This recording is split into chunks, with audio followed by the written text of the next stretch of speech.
All right, what is up? What's going on, guys? Welcome to the happy hour once again. Andy Crane coming in hot once again, straight from the tennis courts today from Mount St. Mary College. Gary Predmore here as we're here for the Northeast Racing happy hour once again, and partner, kind of a unique show as we take our racing now to cyberspace this week.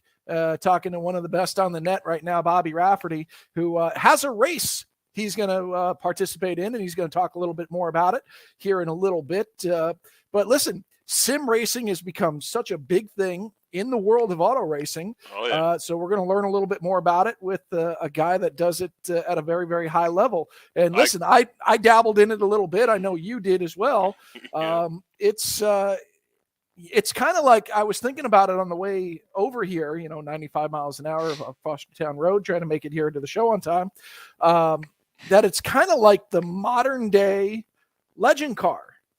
You see drivers that are now starting in iRacing and progressing into stock cars to where Joey Logano, David Reagan, those guys, Christian Eckes, big win for him, congratulations, started in like legend cars.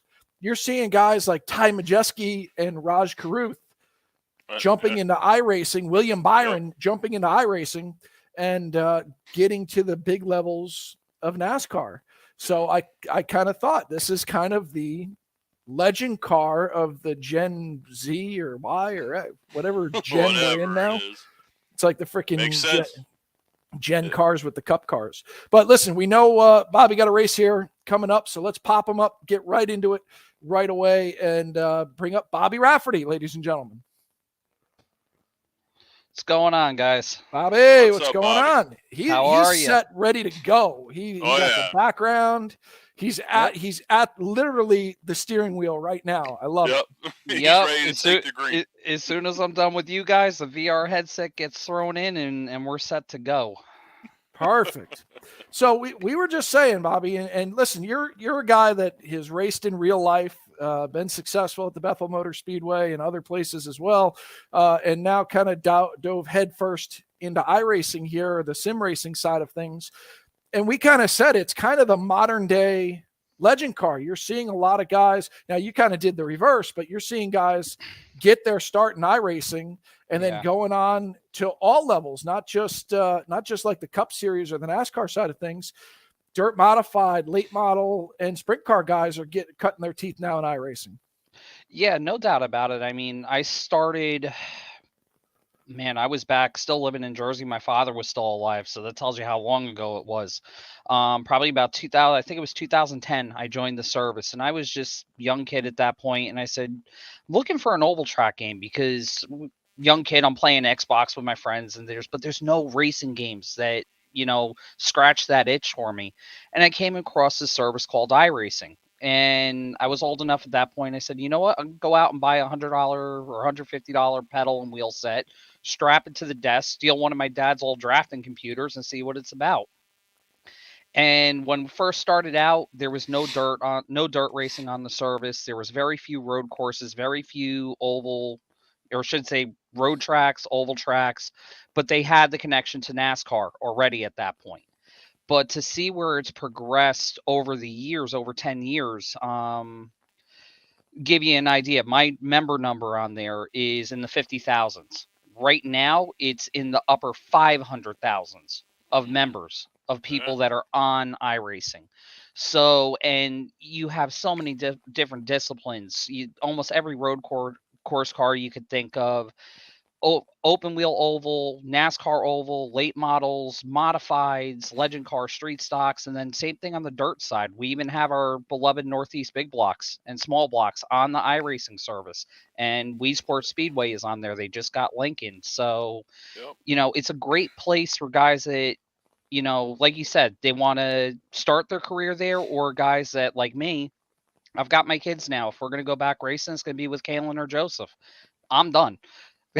I'm washed up. I'm old. I'm tired. I'd rather let them have the fun. So it's a good place for us old retired guys to be able to still scratch that itch as well. And they do, like CD Coville. He's on there all the time. Yep. I mean, and the other cool thing is two local sanctioning bodies. short track Super Series and dirt car. Both have put on huge league races, and dirt car actually sponsors multiple official series on iRacing. I actually have a official on the books dirt car win from a street stock race that I won with them. That was you pay to get in, and you get your money and your trophy at the end of the night. Yeah.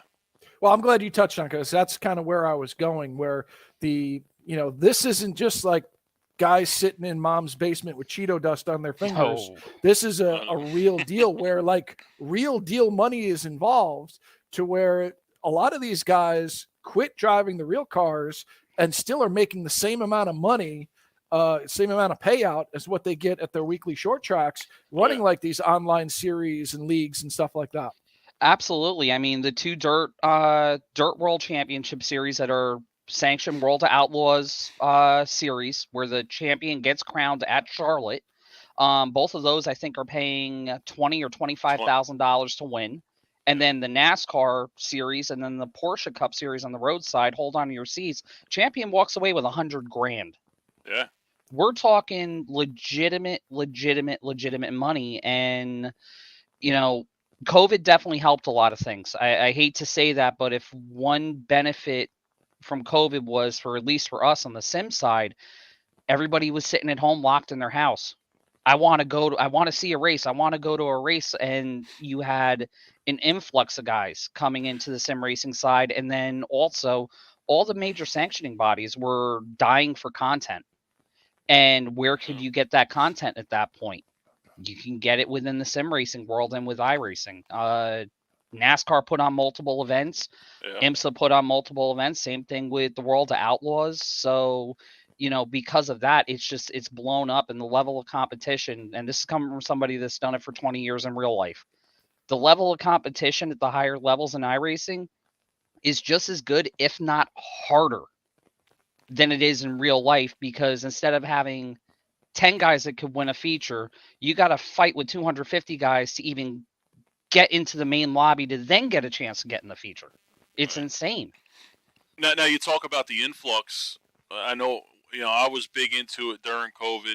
Now that influx, good or bad, me personally, I think a lot of people that went on there were console people that had no idea the realisticness of 100%. iRacing, and I think that was kind of a little bit of a downfall for iRacing. Just my personal opinion. No, and it's definitely been a learning curve, and you had, it either went one of two ways. Guys either, I hate to say it, they got in line or they got lost. Because the one nice thing about iRacing, if you're involved in iRacing, you'll know the name Nim Cross. He's basically like the disciplinarian / race director for 500 of us knuckleheads running around on a sim. And Nim's been around forever. He's like the Papyrus days. Yes, NASCAR 2000. Nim is one of the first original guys that started up iRacing, along with Tony Gardner and the main guys there. But when you get an email from Nim, it's usually not good. They have a protest system in there, and the intentional wrecking and foul language. I mean, we don't have to cover the infamous Kyle Larson escapade there, which, I'm still baffled about that entire situation, but why he would do that. But they don't play games, and that's another thing. Again, with how much it's growing, you never know who's watching you. I've been in multiple races with Tony Stewart, Dale Earnhardt Jr., almost every single dirt car guy in existence. They're all on iRacing, so you almost have to hold yourself to a higher standard. I don't think Matt Shepard does. He called it cartoon racing at one Well, time. you know what? Him and Danny Dietrich. Him and Danny Dietrich both did. And I'm gonna throw another name out there, and that's gonna bring me to my next question. Is Doug Coby, who is 6-time NASCAR Wheel and Modified Tour champion, has been very, very vocal that it's video game racing. So 2-part question. One, what do you say to those guys like Matt Shepard, Danny Dietrich, and alike, who are great race car drivers, but kind of crap on iRacing? And two, do you think COVID, with everybody watching the guys like Denny Hamlin and Joey Logano and all these guys get into it and get into it seriously, gave it a little bit of legitimacy? They definitely gave it a little bit of legitimacy, and I might get burned at the stake by the iRacing community for saying this, but there's a lot of things that transfer over from real life. But the one thing you can't simulate in the sim that you can in real life, number one is fear, and number two is G-force. And Andy, I can talk to you about this racing at Bethel, because you ran a dirt modified, I ran a pavement modified. When you go down into turn one and you're on the wood and the track gets blocked, that's a pucker moment. In iRacing, I'm a little bit more inclined to stay in the throttle, because if I wreck the car, I just hit the escape button. Escape button, exactly. Yep. And I get a brand new car, and I don't have, Yep. 40, 50 hours that week in the shop. And that's kind of what something iRacing gets a bad rap for, because Exactly. with the service, guys go out there and drive over their heads and kind of cheapen the experience a little bit. But that's where kind of leagues and stuff kind of take care of that, right? Exactly. That's what I was just going to get into. There are so many leagues out there right now that run like you're running in real life, and they don't tolerate that stuff. So you can get yourself around a good group of guys, which, trust me, there's tens of thousands of them that take this seriously. You're going to have a phenomenal experience. The racing itself, when you get into good races and good rooms with good guys, like I said, the competition level and the racing is bar none phenomenal. It's just as good as any real racing that I've ever done. And trust me, you are racing. I've sat in this seat right here multiple times after a race, and I'm sweating bullets just from the adrenaline and driving my rear end off to try to get a win. So, but like I said, the two things you can't transfer over is the fear factor and G-force, unfortunately. Maybe one day we'll see it, but as of right now, those are the only two things that I would say that, guys like Doug Colby, who I've got, don't get me wrong, I'm a pavement modified guy at heart, got an insane amount of respect for Doug.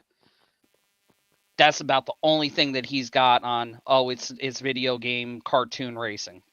Come on over and come run with some of the guys that are fast. I bet you it'll turn your head.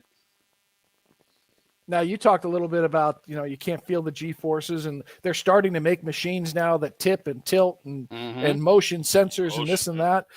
For somebody that's been in it so long, and listen, I dabbled in iRacing a little bit too. From where it was, you said when you started, you bought a $150 pedal and wheel set to, you look at something like Denny Hamlin has, or these huge setups. Take us through from where it started to where it is now, just the equipment, because there are actual companies now that spawned off of iRacing that make these high-level sim racing equipments. Just like if like TO Pro or Troyer or those guys are building cars, these guys are building sim chassis. It's gotten incredible, just the technology and the real world technology, believe it or not, that has transferred over into iRacing, pedals especially. There's a lot of real high-end pedal sets that are fully hydraulic. They're using Willwood components, Willwood master cylinders on the pedals, so you have that real life feel there. Back when I started, a high-end wheel was just one that had force feedback. So now you have full-blown direct drive wheels with 25 newton meters of force, which is more than anybody could ever use or handle for no more than 5-10 minutes. It's enough to rip your arms off. Literally, those wheels have an e-stop on them, that if you're going to get in a wreck or the wheel goes haywire, you hit that e-stop so you don't break your wrist. Yeah. That's the level that we're at now. But again, I was talking to Gary a little bit about this. To me, yes, do I have some higher end stuff? My pedals are a high end set of pedals. They're a load cell, which is a little bit lower, but I spent $900 on my pedal set. But this is also a part-time job for me. But to me, spending a ton of money on this is not going to make you faster. It may make you a little bit more consistent, but being comfortable with your equipment, just like in real life, is really what matters. Knowing your equipment, knowing how it reacts, that's what gets you wins more than anything. And that's a great point I because will say though, because when I had my not so good pedals, and then I went up to the $900 pedals, it makes you quicker. Just the feel and the response. The My lap pedals, time, it was yeah, the definitely pedals without a significant. doubt. The Yeah, pedals without a doubt, and that's if you read on any forum, not even just on iRacing, just the sim racing in general, everybody will tell you when the newer guys are like, "Oh, what should I upgrade first, wheel or pedals?" There is pedals. not a single person that'll ever tell you to upgrade a wheel. Yep, Ever. absolutely. Upgrade your pedals Yep. because that's where your speed is going to come from. That being said, I've won plenty of championships on that $100 set of plastic pedals that I literally use my big toe on the gas and my big toe Yeah. on the brake. You and we get look at you a get guy used like to it. Ty Majeski, who is a big level late model driver. He's in the NASCAR Craftsman Truck Series. I keep calling it Camping World, And a but, good guy too. but he setup. came from sim racing, right? And he's Yep. like the highest iRating level guy in the history of the world. But he has a simple sure. setup. Right? Yeah, He has a laptop. I'm not sure if he still is the highest iRating guy on the pavement oval side anymore because he's been so involved, and I'm so proud of Ty. I know Ty. I've raced with him multiple times. He's within the sim. He is ungodly fast, but yeah, he literally has like a 13-inch laptop, and he puts a G27, which for anybody that's wondering, a Logitech G27, it's like a $300 wheel. He bolts it. He literally clamps it to a desk, pushes the pedals up against the wall, and will 99.9% of the time, he's gonna wax you. You're not beating him. Sorry, just It's not amazing. happening. It's funny because I knew of Ty Majeski before he hit the big scene. Yeah. Only because I raced with him in iRacing. This guy would win freaking everything. Yeah. What would you say for somebody who's going to watch this and say it hasn't gotten involved yet? Where do they start? How does somebody off the street get involved in iRacing if they want to go sim racing? What's the best avenue for them to go? I would say their best avenue to go is to sign up for the way iRacing works. It's a subscription service. And I'm not going to lie, that's the part that actually can get expensive is buying your content. But the nice thing is you don't have to buy it all at once. Go ahead, buy yourself a 1-month subscription or a 3-month subscription. I think it's nine or $10 for 1 month and 30 for 3 months. Buy a short subscription, go out, get yourself not, an Xbox wheel, but don't go crazy buying, a huge high dollar setup, and give it a shot. Sign up, whether you're going to do road racing or obviously with this show, it's more than likely going to be pavement oval or dirt oval. And the nice thing is rookie cars in iRacing are street stocks. Go out, give them a shot, run it, and my email and my DMs and Facebook are always open. Anybody needs any help, reach out to me. I'm not a scary, mean guy. I have all the time in the world to help anybody that's got questions. And a big thing for a lot of people that they start to find out with iRacing is setting up the race car is a huge deal. Bud DeGennaro watching the show actually asked, "Do you set up the car?" And trust me, I know it that it's very integral. Yes. You can definitely speak to it a lot more. 100%, and it varies from car to car and track temperature, how much rubber's laid down on the track if you're running pavement. On the dirt side, how slick it is the track taking rubber. Different size tracks. You have, I don't want to say every adjustment you have on a real life car, but I'd say there's 90% of the adjustments on the real life car are in iRacing. And there's a lot of guys. There's a reason there's setup shops. One of my sponsors, Premier Racing Setups. These guys know how to set up cars like almost no one I've ever seen. And this is what they do for a living. They literally run a setup shop for iRacing, and you go on there. The setups are inexpensive if you don't have time. But usually what I'll tell people is, you go and you buy setups, but watch what they're doing.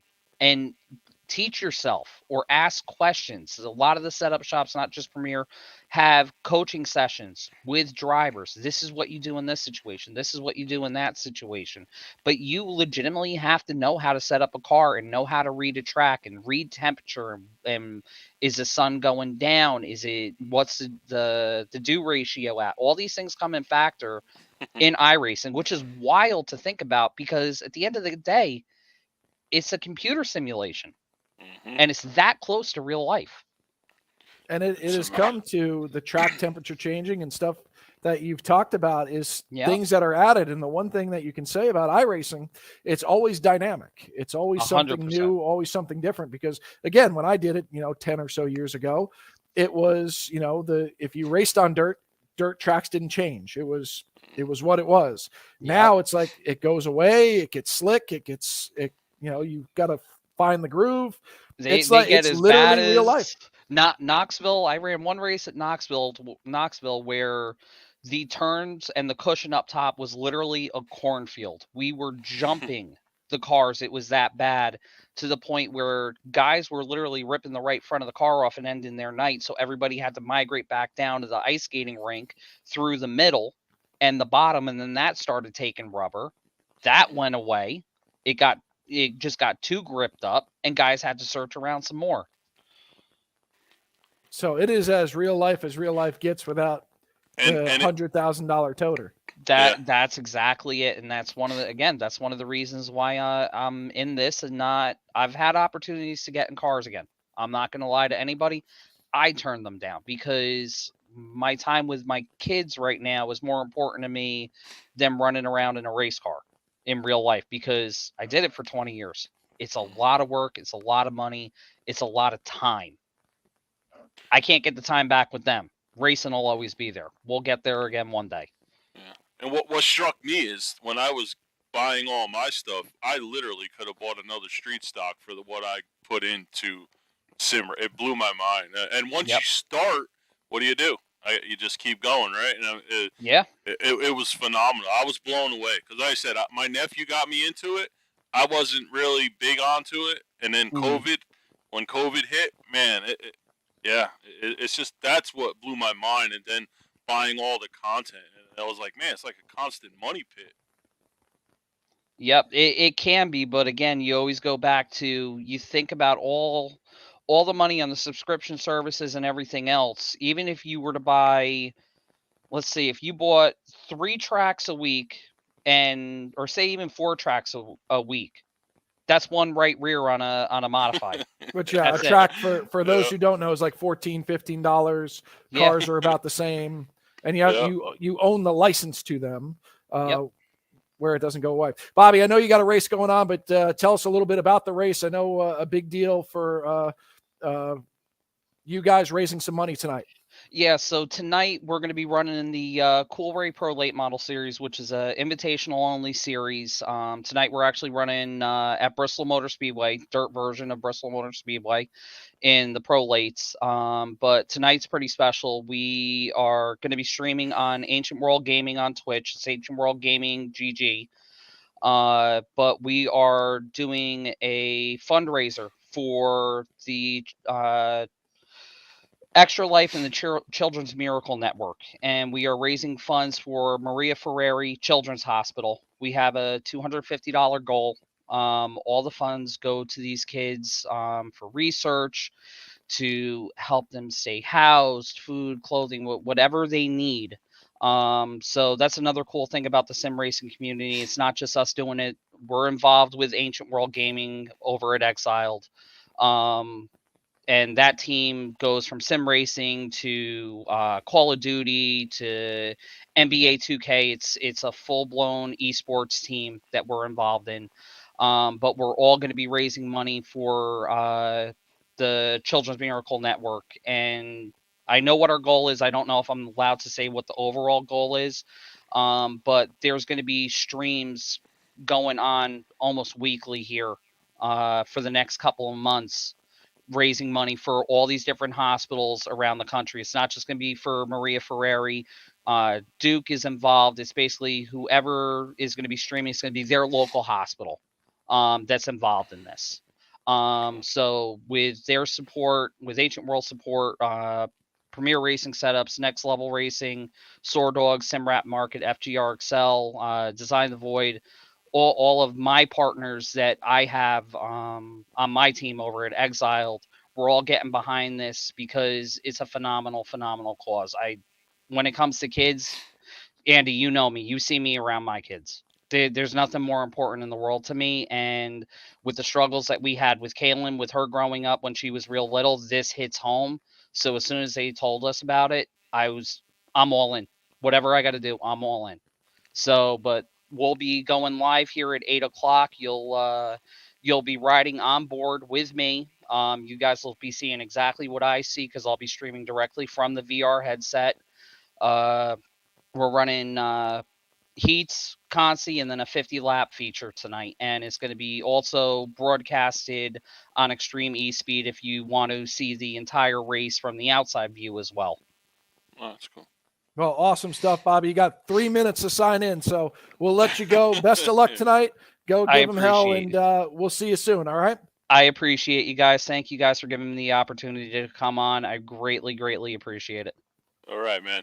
All right, Bobby Rafferty. He's going to work, ladies and gentlemen. He's going to get racing here tonight in a great cause, Maria Ferrari Children's Hospital, and all that they are doing. And I'll tell you, man, the e-racing or the esports world is just exploding. And I'll give you a little peek behind the curtain here. Mount St. Mary College is starting an esports team. It's going to be a legitimate college team. And one of the games that they're going to be playing is iRacing. So they've already come to me and said, hey, can you teach us how to drive race cars?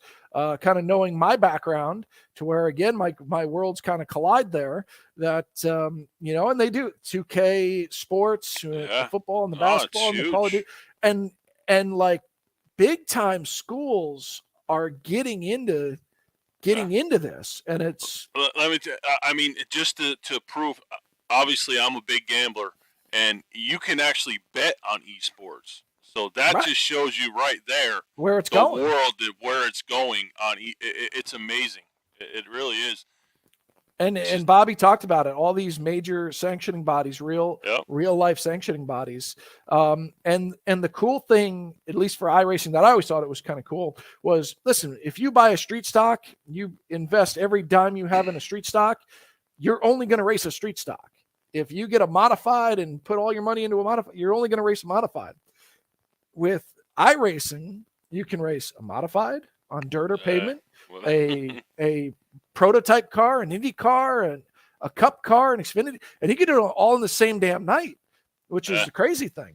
And I'll tell you, I used it back when I was road racing, and when I was at Lime Rock, I put hundreds and hundreds and hundreds of laps on Lime Rock before we'd go run a race, and it is like I felt bumps in the real car that I knew were there from the sim car. Right. And when I went and raced Daytona, it was the same thing. I knew the exit points, the entry points, the braking points, the apex points, all because of iRacing. And that was, I just saw on my Facebook, the little memories. That was 12 years ago I did that. Yeah. To know what it is now it's probably even better than driving the real car, in all honesty. I agree. And listen, all about, you could spend as much money on a sim racing setup as you would a real race car. It is. Yeah, you absolutely can. And it's endless, really. The stuff that you can buy right on up to the stuff that like Denny Hamlin's got. You know what I mean? Yep. You could spend $50,000-$60,000. Absolutely. And go racing around the world with never leaving your living room. That is the crazy thought. Race for money. That's what blew me away. Looking at some of these ladies, like, wow, you're really racing for that much? Listen, when I did it the one year, and my kids were little, and I did it one year where I got out of racing, and I just did sim racing, I made about the same amount of money that I did racing, and I didn't have to buy pit passes or hamburgers at the shack or gas in the car. I didn't have to buy one freaking tire.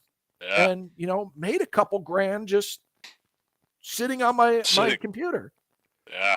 You know, which is wild. And like Bobby said, $100,000 to the Porsche North American champion this year. You know, NASCAR does $25,000, and you're awarded dirt car, and they just you go to these banquets and you're treated like a legitimate champion of a series. Yeah.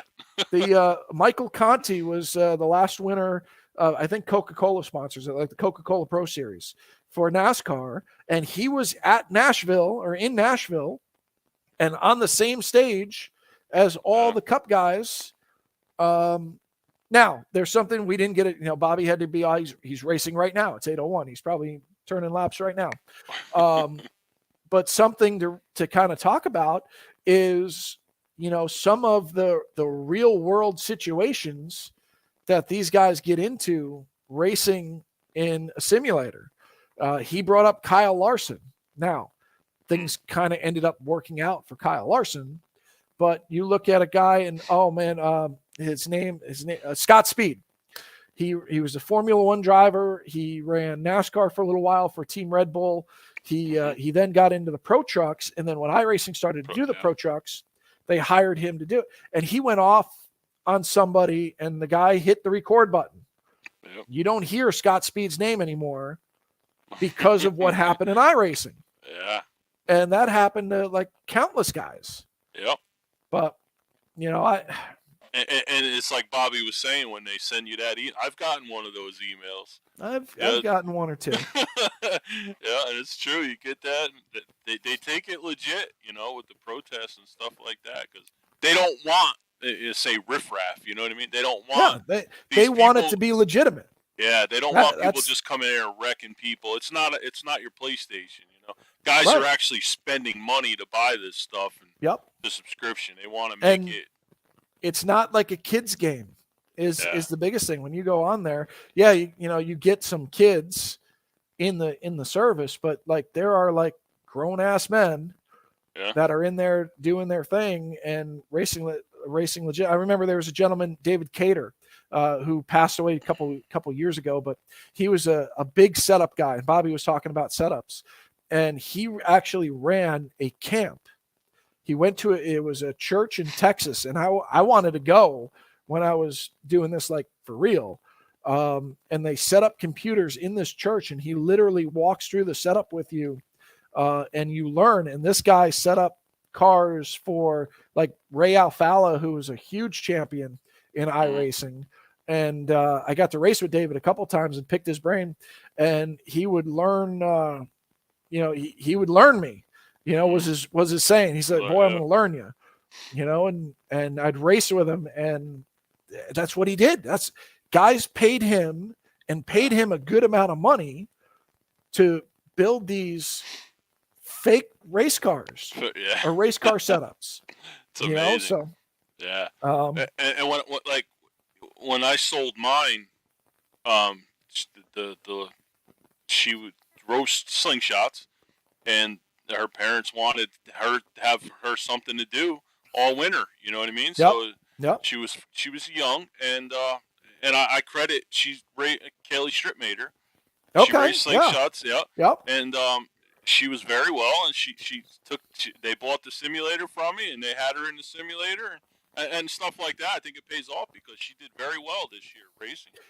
And like I said, I gave you my personal experience with it. It helps learning curves. Yeah. A lot. If you learn how to trail brake and apex a corner and when to get back on the gas and all of that. And, you know, usually that back in the day, it was, you had to wait to get to the racetrack and get out to hot laps and have to, you know, take years to learn. And now it's these kids spend the winter doing it and they're ready to go come springtime. Right. Absolutely. You know, and you look at a guy like William Byron, never sat in a race car before, jumped in a legend car after running iRacing for a couple years and was one of the fastest guys and won national championships. It's unbelievable. So it's wild. It really is. So iRacing, a lot of people don't get it, and then there's other people that just say it's cartoon racing. You know? Yeah, and listen, like I said, I talked to Doug Kobe on this, and he's been vocal on a lot of things. Yeah. That, you know, it's a video game. It's video game racing. That's video. And you know, he's never tried it, at least to my knowledge. I know Stafford Motor Speedway tried to get him to do it when they had the NASCAR kind of thing during COVID. Yeah. I know my buddy Glenn Reen, who is a NASCAR wheel and modified race winner, did it and told me it is very, very close to the real deal. Ryan Priest talks about how close it is to the real deal. And like I said, you never have to spend a single dollar on tire or gas or oil or a cheeseburger at the shack. Yeah. I mean, how many times you hear these NASCAR drivers in interviews like, oh yeah, we spent, a few days in the sim getting ready for this. It's constant like that. And that just shows you. I forget if it's Team Chevy or Ford Racing base their simulation off of stuff they get from iRacing. Right. I mean, it's a little bit more high tech of what these guys have, but they literally base their numbers on the track based on what they get from iRacing. Sure. And this is what these guys are doing. Listen, it's the way of motorsports right now. It's here. It's not going anywhere. And I think COVID only made it more popular. Absolutely. That you see it just keep growing. When it's on national television. Exactly. So a couple quick things to go over, partner. First, we're going to take the show live and on location coming up this weekend, which is awesome. Hopefully everybody comes out and joins us at the Middletown Motorsports Show, the Orange County Fair Speedway, coming up both Friday and Saturday. I believe Friday doors open, I think, at 3:00. Don't hold me to it. Please go check the website. Well, that's only for setup. They're not only open Saturday and Sunday. Oh, that's right. Saturday and Sunday. But like I said, don't listen to anything I say. Go double check it for yourself. I know it's this weekend. We were planning on being there Sunday, partner, but of course, because of Mother Nature and my coaching job, we're going to actually be there. At least I'm going to be there on Saturday. I think you're there all weekend. Yeah. We're going to do some driver interviews and do some fun stuff. Please come up and say hello to us. Tell us how great we are, or tell us how not great we are. We'll have the whole setup right in the back, just like we did last year. Anybody wants to come up and talk to us, we do live on location. I mean, we had Brett Hernkiss sit down and talk with us. We had Timmy Pitts came on. We had a bunch of people on last year. We're not scary, like Bobby said. We're not scary guys.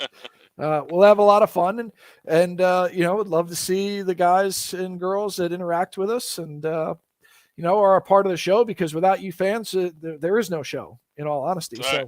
So love to come see you. Speaking about a Middletown guy, or Middletown, New York, Christian Eckes gets a big win. He joins Bill McAnally Racing, which he jumped over. He was kind of a part-time racer, Christian was, for Thor Sport Racing last year.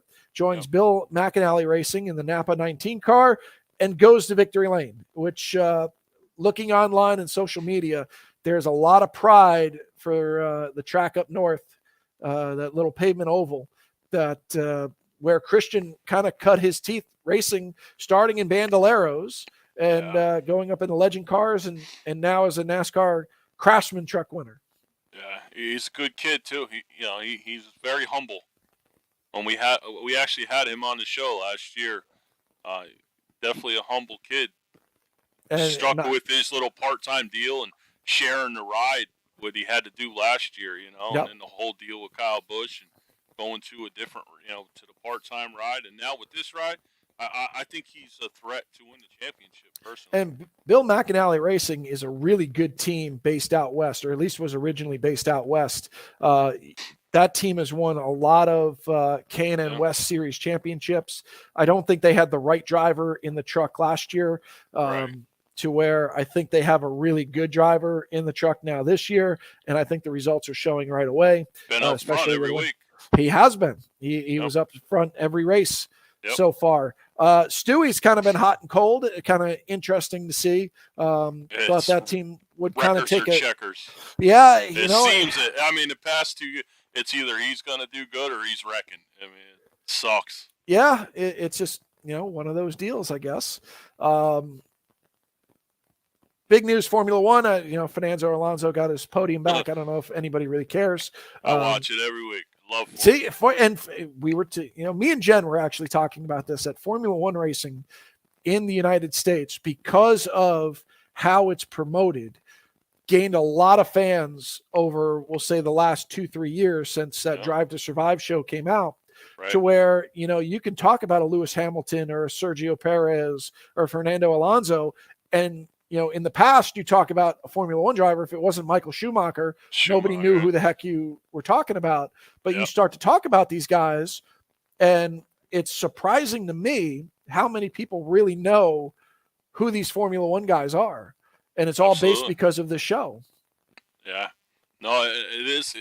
Formula One to me is cool. I mean, I was glad that Verstappen didn't win again. I thought he was going to win every week. Me personally, I don't know who's going to beat the Red Bull team. It's either going to be him or Verstappen every week. Ferrari's kind of making a comeback. They've been kind of on the downward spiral the last couple of years, but seems like, a new team manager, they're kind of going in the right direction. There's a local flavor for, if you want to cheer for an American team with Team Haas, awesome. Haas F1, Red Bull teams, they're kind of the Hendrick Motorsports right now. And it's interesting to see. And it's as we were saying, it's kind of gotten so popular and gotten so mainstreamed that ESPN picked up the coverage. So, you can watch Formula One racing on ESPN, and they do a really good job of the coverage and really explaining what's going on, because it is kind of a different cup of tea. Oh, yeah, absolutely.